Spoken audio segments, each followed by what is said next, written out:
ALARA और सितारों की बारिश की दास्तान बहुत साल पहले कदीम सल्तनत इस्त्रालिस में एक अक्लमंद और मेहरबान मलका हिलारा रहती थीं।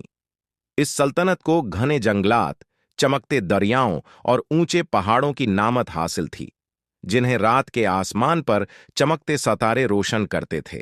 इस्त्रालिस के लोग यकीन रखते थे कि ये सितारे उनके इजदाद की रूहें हैं जो उन्हें ऊपर से रहनुमाई और हफाजत फराहिम करती हैं।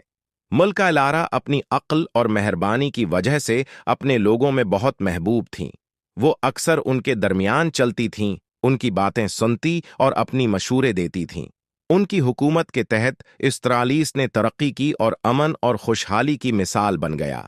एक रात जब इलारा अपने महल की बालकॉनी से सितारों को देख रही थीं, उन्होंने एक अजीब सा सितारा देखा जो दूसरे सितारों से ज्यादा चमक रहा था।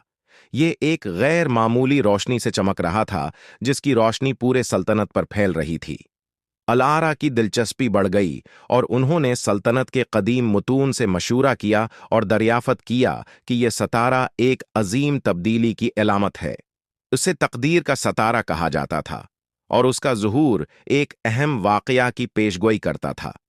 जैसे जैसे दिन गुजरते गए, वो सितारा मजीद रोशन और बड़ा होता गया और रात के आसमान को अपनी चमक से भर दिया। इस्त्रालिस के लोगों में एक बेचैनी पैदा होने लगी, क्योंकि वो नहीं जानते थे कि इस सितारे की मौजूदगी उनके मुस्तकबल के लिए क्या मतलब रखती है।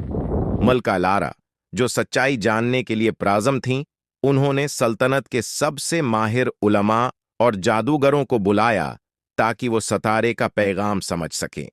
कई दिनों की मेहनत के बाद उलमा ने नतीजा अख्द किया कि तकदीर का सितारा एक अजीम इम्तिहान की निशानदही करता है जो इस्त्रालिस को दरपेश होना है। उन्होंने एक कदीम पेशगोई का इंकिशाफ किया जो सितारों की बारिश के नाम से जानी जाने वाली एक तबाह कुन वाक़या की बात करती थी।